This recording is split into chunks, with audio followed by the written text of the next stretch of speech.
விழாவிற்கு தலைமையேற்ற தேசிய தலைவர் அன்புக்குரிய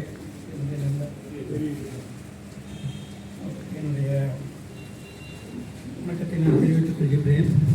இங்கே வந்திருக்கின்ற தமிழ் எழுத்தாளர் சங்கத்தினுடைய சார்பாக இன்று நடைபெறுகின்ற இன்றைய உலக மகளிர் தினத்திற்கு என்னை அழைத்ததற்கு மிக்க நன்றி. நீங்கள் எல்லாருமே எழுத்தாளர்கள். பார்க்குறப்ப டாக்டர் திடீர்னு ஒரு புக்கை ஒன்று எழுதினார். நான் பயந்து போயிட்டேன். ஏதாவது நம்ம டாக்டர் திடீர்னு ஒரு புக்கை ஒன்று எழுதுறாரு அப்படின்னு பார்த்தா சில அவர் ஒரு ஆதித்ய கரிகாலன் அவர் ஒரு எழுத்தாளர் ஆகிட்டார். திடீர்னு யோகா கிருஷ்ணமூர்த்தி திடீர்னு அவர் பார்த்தா அவருக்கு புக் எழுதுறாரு. எல்லாரும் புக் எழுதுறீங்க.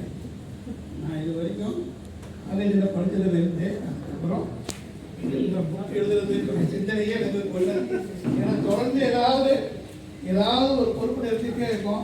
டைம் கிடைக்கல. திடீர்னு பார்த்தா அவர் அசோகன் வந்து ஒரு புக்கை கொடுக்குறாரு. என்ன ஒரு அற்புதமான ஒரு கவிஞராக இருக்கார். பார்க்கறதுக்கு 2 வரைக்கும் பிரமாதமான கவிதைகளை எழுதுறாரு. கொடுக்குறது போல அவ்வளோ ஒரு சிறந்த கவிஞர்கள்லாம் இங்கே இருக்கிறாங்க.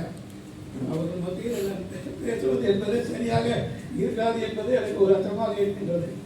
எல்லோருமே சிறந்த எழுத்தாளர்களாக இருக்கின்றார்கள்.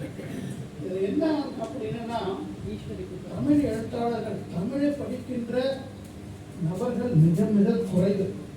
இப்பொழுது பசங்க யாராவது ஒரு காலேஜ் பசங்கிட்ட போய் ஏதாவது ஒரு புக்கை நீங்கள் படிச்சிருக்கீங்களான்னு கேட்டு பாருங்க. இல்லைன்னு தான் சொல்லுவோம். எந்த புக்குமே படிக்கிறது இல்லை, வாங்குறதும் இல்லை. ஏன்னா எல்லாமே நெட்டில் வந்துருக்கோம். எதாக இருந்தாலும் நெட்டில் படிச்சுக்கலாம். அதனால் யாருமே புக்கை படிக்கிறது இல்லை. ஒரு ஸ்டோரி புக்கை கூட படிக்கிறது இல்லை. எந்தவித சிந்தனையும் கிடையாது. மற்ற ஏதாவது ஒரு கம்ப்யூட்டர் விளையாண்டு ஏதாவது ஒன்று பண்ணிட்டு இருக்காங்க. என்னுடைய சினிமா பார்க்குறது, சீரியல் பார்க்குறது, இப்படி தான் இருக்காங்க. என்னுடைய இன்றைய இளைஞர்கள் யாருக்கும் ஒரு புக்கை படிக்கணும், ஒரு கவிதையை ஒரு அனுபவிக்கணும், என்ஜாய் பண்ணணுங்கிற ஒரு எண்ணமே கிடையாது. அதெல்லாம் ஒரு 50 வயசு மேலே உள்ளவங்க தான் அந்த சிந்தனையோடு இருக்காங்க. ஸோ இன்றைக்கி கூட நீங்கள் பார்த்த உடனே காவிரி மைந்தர் நர்மதா நதியினுடைய படம் வந்து சொல்லியிருக்கிறாரு. நர்மதா நதியை நாங்கள் போய் பார்த்தோம். நான் அவர் என்னுடைய ஒரு சண்முக சுந்தரம் எல்லாருமே நாங்கள் போயிட்டு நர்மதா நதியை பார்த்தோம். அதாவது ஸ்டாச்சு பார்க்கறதுக்காக போயிருந்தோம்.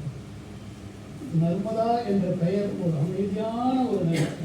எங்களுக்கு ஏதாவது நர்மதா அப்படின்ற பெயர் வச்சுக்கிறாங்க. காரணம் ஒரு அமைதியான ஒரு நதி. ஒரு நம்ம கேங்கஸ் போலவோ அல்லது வேறு எந்த நதியும் போலவோ ஒரு ஃபாஸ்ட் கிடையாது. அதனால ஒரு நர்மதை நதியை பற்றி அவர் விரிவாக எழுதியிருக்கிறார். அதை பார்த்த உடனே முதல்வாக எங்கே அப்படின்னு கேட்டேன். அதை இருந்தால் தான் நம்ம ஒரு திருநாள் செய்யலாம் அப்படின்னு வச்சுருக்காங்க. இன்று உலக மகளிர் தினம்.